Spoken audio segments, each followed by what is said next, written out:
Her breath was warm against my neck as she whispered, "We shouldn't be doing this." But her hands told a different story, sliding down my chest.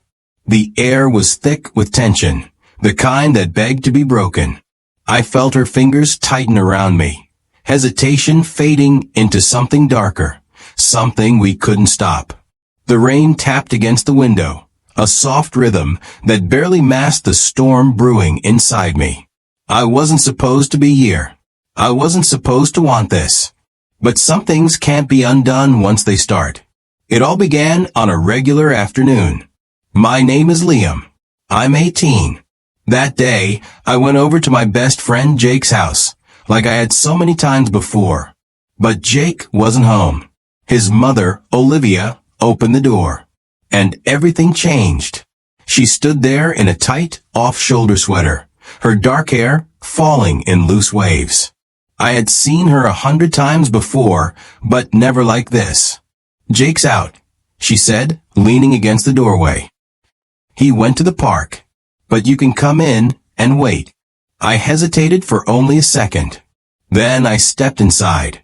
The air felt different, warmer, thicker. She walked to the kitchen, her hips swaying slightly, and poured herself a glass of wine. That was the first sign.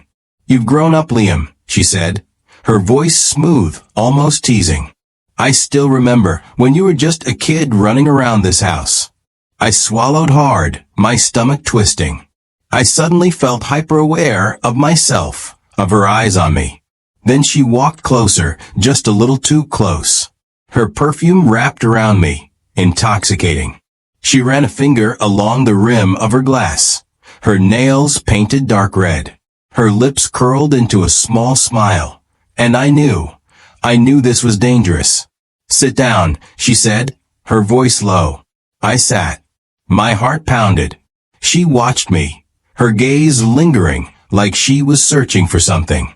Then she leaned forward, just enough for me to see down her sweater. That was the moment I stopped breathing. I should have stood up. I should have left. But I didn't. I couldn't. I tried to look away. I really did. But something about Olivia, about the way she held herself, the way she looked at me, made it impossible. She sipped her wine slowly, her tongue just barely flicking against the rim of the glass before she set it down. "You're quiet, Liam." Her voice was smooth, teasing. "I remember you being much more talkative when you were younger." I swallowed hard. My throat was dry. "I guess I just wasn't expecting to see you alone." She tilted her head slightly, a soft, knowing smile playing on her lips. "And is that a problem?" I shook my head too quickly. "No, not at all." She laughed, a low, throaty sound that sent a shiver down my spine. Then she leaned forward again, resting her elbows on the table, her face dangerously close to mine. "You've really grown up," she murmured. Her fingers lightly touched the back of my hand. Just for a second. But that second lasted forever. My chest tightened. My skin burned where she touched me. I should have pulled away. I didn't. Instead, I let my eyes trail over her. The curve of her lips, the way her sweater slipped slightly off her shoulder, revealing just enough skin to make my thoughts spin. Then she stood up, stretching slightly, and turned toward the kitchen counter. "You must be hungry," she said casually, as if nothing had happened. I was just about to make something. But her voice wasn't casual at all. She wanted me to follow her. And like a fool, I did. I stood up, every nerve in my body on fire. I followed her into the kitchen, where she leaned against the counter, watching me, waiting. "Come here," she whispered. I took a step closer. She didn't move away.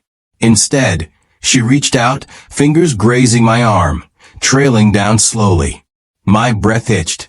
My head screamed at me to stop, to turn around, to think about Jake, my best friend. But in that moment, none of that mattered. All that mattered was her. And the way she looked at me, like she had already decided this was going to happen. The air between us was thick, too thick. I could hear my own breathing, could feel the heat radiating off her skin as she stepped closer. Her fingers lingered on my arm, barely touching, but the sensation burned into me like a brand. I wanted to speak, to say something, anything, but the words wouldn't come. "You're nervous," Olivia murmured. She tilted her head, studying me with a small, amused smile. "Don't be." How could I not be? This was Jake's mother, the woman who had watched me grow up, who had cooked for us after school, who had laughed with us like she was just another friend. But she wasn't just a friend. Not anymore. I swallowed hard, forcing myself to look away. Maybe I should go. She didn't move, didn't step back. Instead, she reached for the wine bottle, pouring another glass. "Are you sure?" she asked, her voice soft, tempting. "You don't have to." I hesitated. And that was all she needed. She reached up, brushing a strand of hair from my forehead, her fingers trailing down my cheek. "Liam," she whispered, my name slipping off her lips like something forbidden. I looked at her then, really looked. She was so close. Her lips were parted just slightly, her breathing slow, measured. She wasn't pulling away. She was waiting. I couldn't think anymore. I couldn't breathe. And then, her lips brushed against mine. It was soft at first, just a whisper of contact. But then something inside me snapped. I grabbed her waist, pulling her against me. She let out a small gasp, her hands sliding up my chest, curling into my shirt. We shouldn't be doing this. But stopping was impossible now. She pressed against me, her warmth intoxicating. I could feel her heartbeat, the way it matched my own. Fast, desperate, hungry. And then, just as quickly, she pulled back. A flicker of something crossed her face. Guilt? Uncertainty? But it was gone in an instant. She took a deep breath, smoothing a hand down her sweater, composing herself. "Jake will be home soon," she whispered. Reality hit me like a truck. Jake. My best friend.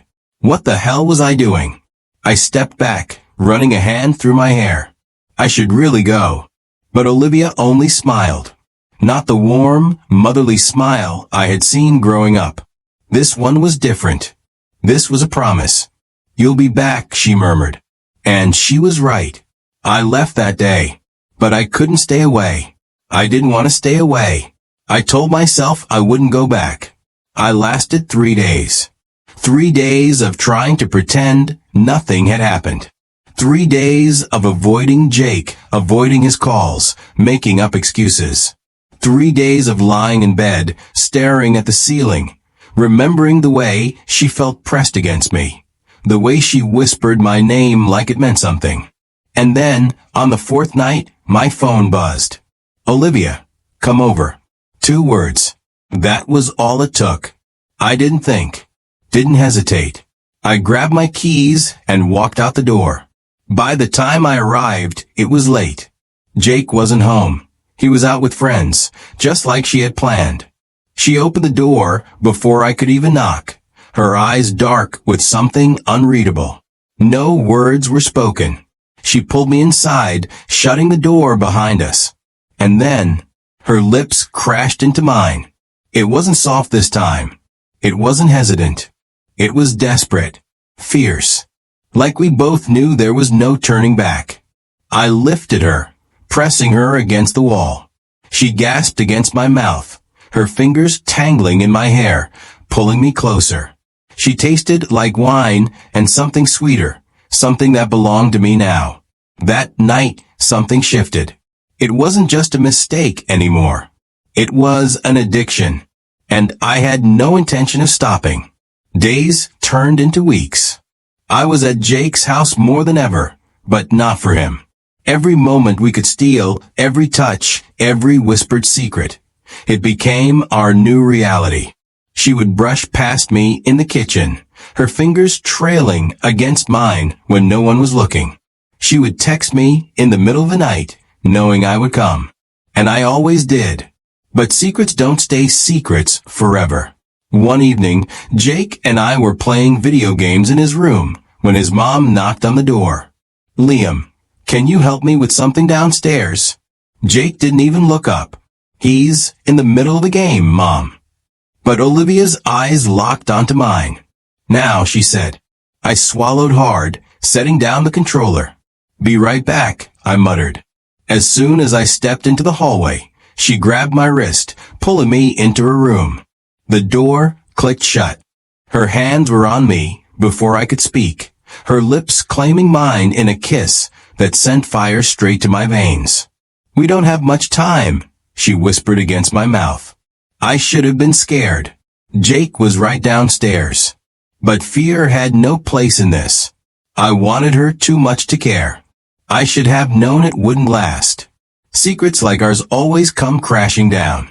And when they do, they destroy everything. One night, as I lay in Olivia's bed, tangled in her sheets, the bedroom door suddenly swung open. Jake stood there. And the look in his eyes? It wasn't just betrayal. It was pure rage. The silence was deafening. Jake stood in the doorway, his fists clenched, his breath heavy. His eyes darted between me and his mother wrapped in a bedsheet, her hair tousled, her skin flushed. I felt sick. My body went cold, my mouth dry. I wanted to say something, anything. But what the hell do you say in a moment like this? "Jake," I started, my voice barely above a whisper. But he took a step forward, his jaw tightening. "What the hell is this?" His voice was shaking, but it wasn't from sadness. It was from anger. Olivia sat up slowly, gripping the sheet around her. "Jake, listen." "No. No, Mom. Don't." His voice cracked, and suddenly he turned to me. "You." His eyes were wild, filled with something I had never seen before. My best friend. Guilt crushed me. I had known this moment would come. I had imagined it 1,000 times in my head. But nothing prepared me for the way it actually felt. I opened my mouth, but before I could say a word, he lunged at me. His fist connected with my jaw, sending me stumbling back.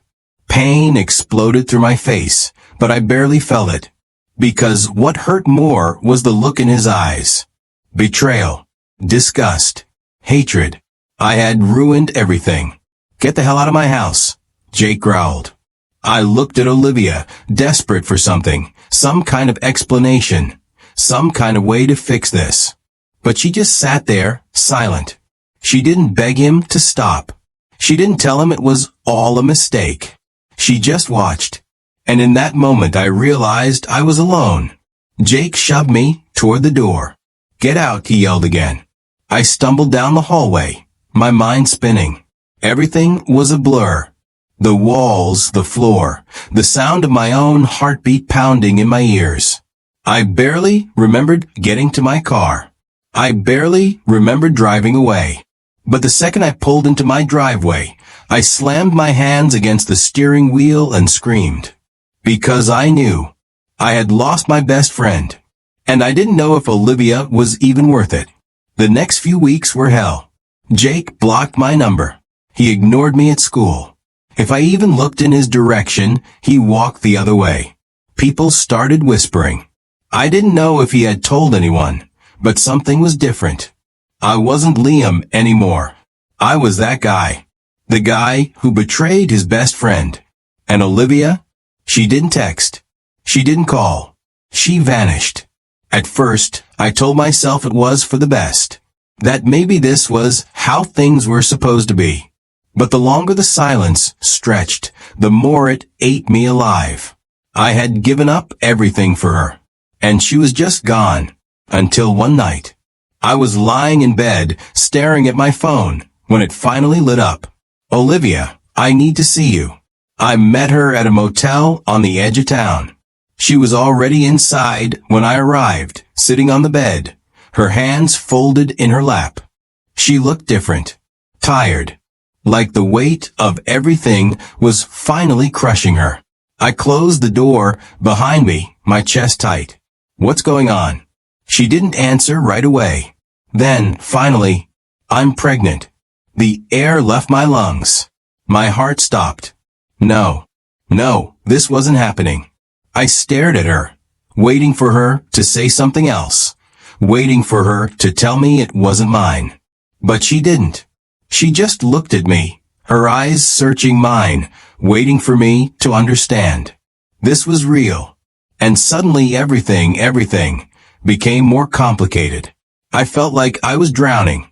1 second, I was an 18-year-old kid, sneaking around with a woman I should have never touched. Now, I was going to be a father. To my best friend's mother's child. How the hell was I supposed to tell him? How the hell was I supposed to live with myself? I looked at Olivia, my mind racing. Does Jake know? She shook her head. Not yet. But I have to tell him. We have to tell him. I ran a hand through my hair, panic rising in my chest. He's going to hate me.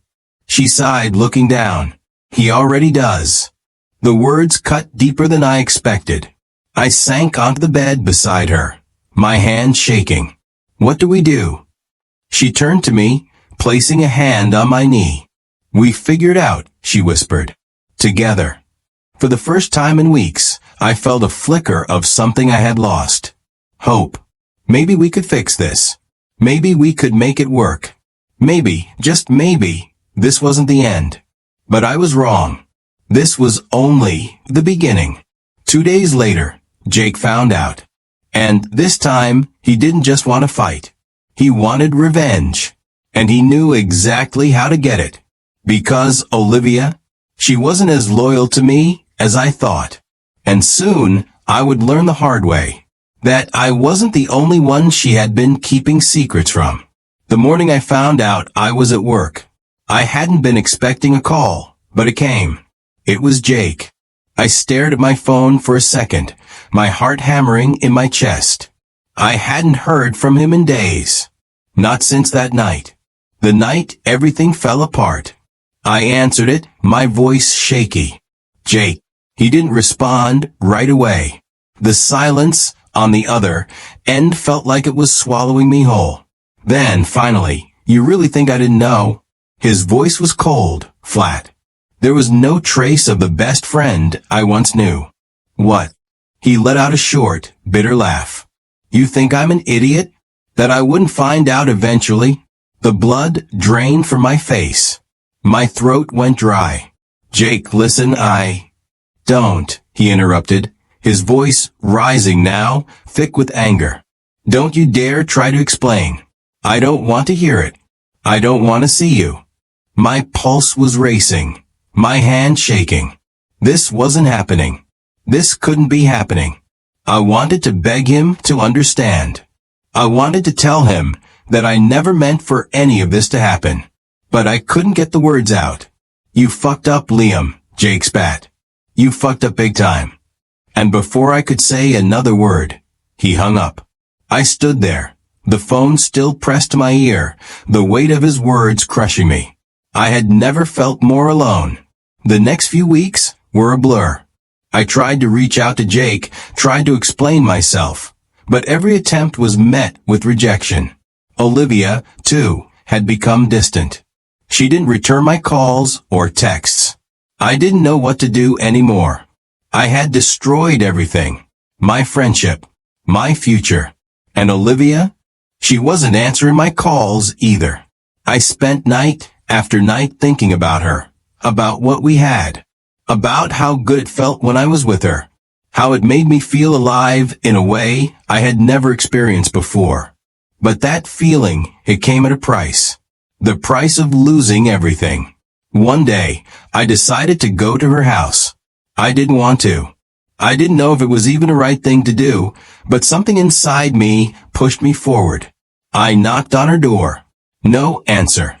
I knocked again. Still nothing. I was about to turn around and leave when the door opened slightly, just enough for Olivia to peek through. Her eyes were tired, red, and full of something I couldn't read. Olivia, please, I said softly. We need to talk. She didn't say anything at first. Just stared at me, the door still half open. Finally, she spoke, her voice barely a whisper. "You should go, Liam." I shook my head, my chest tightening. "I'm sorry, Olivia. I didn't mean for any of this to happen. You have to understand, I never wanted to hurt Jake. I never." She cut me off. "You've hurt him more than you'll ever know." I flinched at her words. "And then, you've hurt me too." My heart sank. "What do you mean?"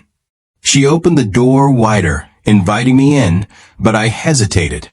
She took a deep breath before speaking again.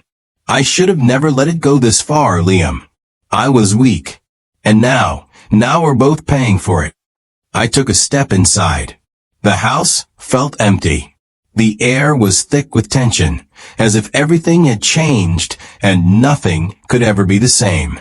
Olivia led me into the living room. She sat down, staring at the floor. "I'm pregnant, Liam." Her words hit me like a brick wall. I had heard her say it before, but this time it felt different. This time it felt real. "I know," I said quietly. "You told me." Her eyes finally met mine, and there was something in them, something broken. "I don't know what to do." "I'll help you," I whispered. "Whatever you need, I'll be here." She shook her head slowly, the tears welling up in her eyes. "I don't think you can, Liam. This is something we've both done. And now we have to face it. Alone." I opened my mouth to say something, but the words wouldn't come. I couldn't fix it. I couldn't fix what had been broken. The next few days were the hardest of my life. I went through the motions, trying to salvage whatever was left of my life. I went to work, pretending nothing had changed. But every moment was a reminder of how much I had lost. I called Jake again. This time he picked up. "I can't talk to you right now," Jake said, his voice cold. "I don't know if I ever will." "Jake, please. You've betrayed me. You've betrayed me in ways I can't even begin to explain. There's nothing you can say to fix this, Liam." My heart shattered all over again. "Please don't say that." But he had already made up his mind, and there was nothing I could do to change it. A week later, I met Olivia again. This time, it wasn't for the love we had once shared. It wasn't for the promises or the lies. It was for the truth. She sat across from me in a coffee shop, looking as tired as I felt. Her eyes were puffy, the signs of sleepless nights written all over her face. "I made an appointment," she said quietly. "I'm going to get rid of the baby." I froze, my heart in my throat. "What?" She nodded slowly. "I don't think we're ready for this. I don't think you are ready for this." The words were a punch to the gut. I opened my mouth to argue, to tell her that we could do it together, that we could find a way to make this work. But deep down I knew this was the end. She was right. We couldn't fix what we had broken. Not anymore. Olivia went through with the abortion. I didn't go with her. I couldn't. And though I hated myself for it, I couldn't help but feel relieved. The baby was gone. Jake was gone. And Olivia? She was gone too. I didn't hear from her again after that. And as much as I wanted to believe that we could somehow pick up the pieces, I knew the damage was done. I had lost everyone who mattered. And the worst part? I wasn't sure I'd ever be able to forgive myself. As the days turned into weeks, I tried to move on. But how could I? How could I just forget everything that happened? The secret, the betrayal, the love I felt. How do you walk away from that? From everything you ever thought was right? I couldn't just forget Olivia. I couldn't forget Jake. But life doesn't stop. It keeps pushing forward, no matter how much you try to stop it. One morning, I woke up to a message on my phone. It was from Jake. My heart pounded in my chest as I read the text. "I'm sorry." 3 simple words that cut through me like nothing else.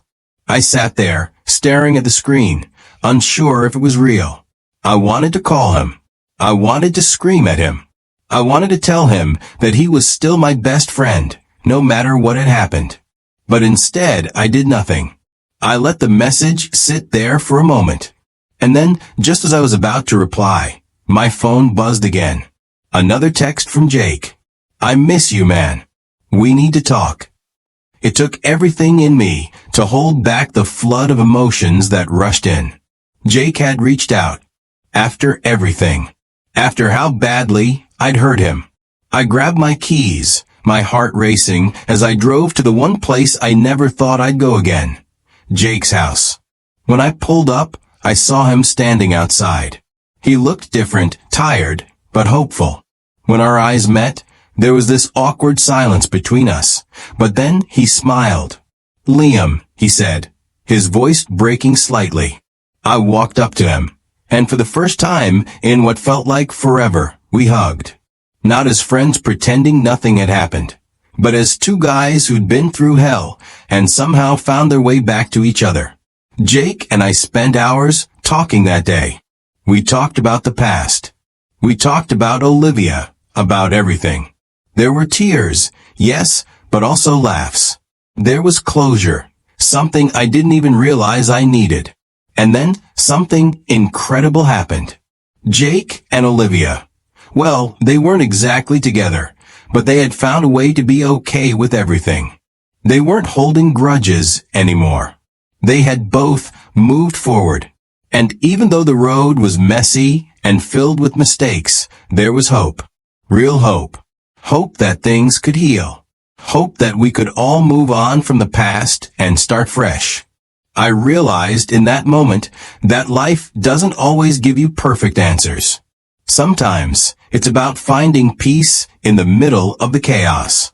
As I walked away from Jake's house that day, something inside me shifted. Maybe it was forgiveness. Maybe it was just the weight of everything lifting off my shoulders. I didn't have all the answers. I didn't have Olivia in my life the way I once did, and I didn't have all the time in the world to fix everything.